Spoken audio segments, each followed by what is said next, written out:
വഖഫ് ബോർഡിൽ 2 അമുസ്ലിം അംഗങ്ങളെ ഉടൻ നിയമിക്കണമെന്ന് സംസ്ഥാന സർക്കാരിനോട് ഹൈക്കോടതി. ബോർഡ് പുനഃസംഘടിപ്പിക്കും വരെ 2 അമുസ്ലിം അംഗങ്ങളെ നിയമിച്ച് പ്രവർത്തനങ്ങൾ നടത്തിക്കൂടെയെന്നും കോടതി ചോദിച്ചു. അമുസ്ലിം അംഗങ്ങളെ നിയമിച്ച് വഖഫ് ബോർഡ് സമഗ്രമായി പുനഃസംഘടിപ്പിക്കാനാണ് തീരുമാനമെന്ന് സംസ്ഥാന സർക്കാരും മറുപടി നൽകി.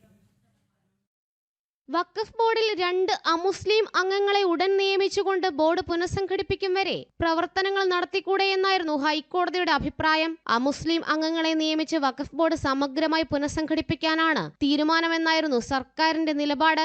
ഇക്കാര്യത്തിൽ വ്യക്തത വരുത്തി സത്യവാങ്മൂലം സമർപ്പിക്കാൻ സംസ്ഥാന സർക്കാരിന് ഹൈക്കോടതി സാവകാശം നൽകി. അർദ്ധ ജുഡീഷ്യൽ പ്രവർത്തനങ്ങൾക്ക് ബോർഡിന് വിലക്കില്ലെന്നും ഹൈക്കോടതി വ്യക്തമാക്കി. ഇതോടെ വഖഫ് ബോർഡിന് ജുഡീഷ്യൽ സിറ്റിംഗ് നടത്താനാകും. വഖഫ് ബോർഡ് അമുസ്ലിം അംഗങ്ങളെ ഉൾപ്പെടുത്തി പുനഃസംഘടിപ്പിക്കണമെന്നാവശ്യപ്പെട്ട് ഷോൺ ജോർജ് ഉൾപ്പെടെ നൽകിയിട്ടുള്ള പൊതുതാൽപര്യ ഹർജികൾ ഹൈക്കോടതി പിന്നീട് പരിഗണിക്കാനായി മാറ്റി. ബോർഡ് പുനഃസംഘടിപ്പിക്കാൻ കോടതിയുടെ ഭാഗത്തുനിന്ന് യാതൊരു തടസ്സവുമില്ലെന്ന് ഡിവിഷൻ ബെഞ്ച് വ്യക്തമാക്കിയിട്ടുണ്ട്. ജനം, കൊച്ചി.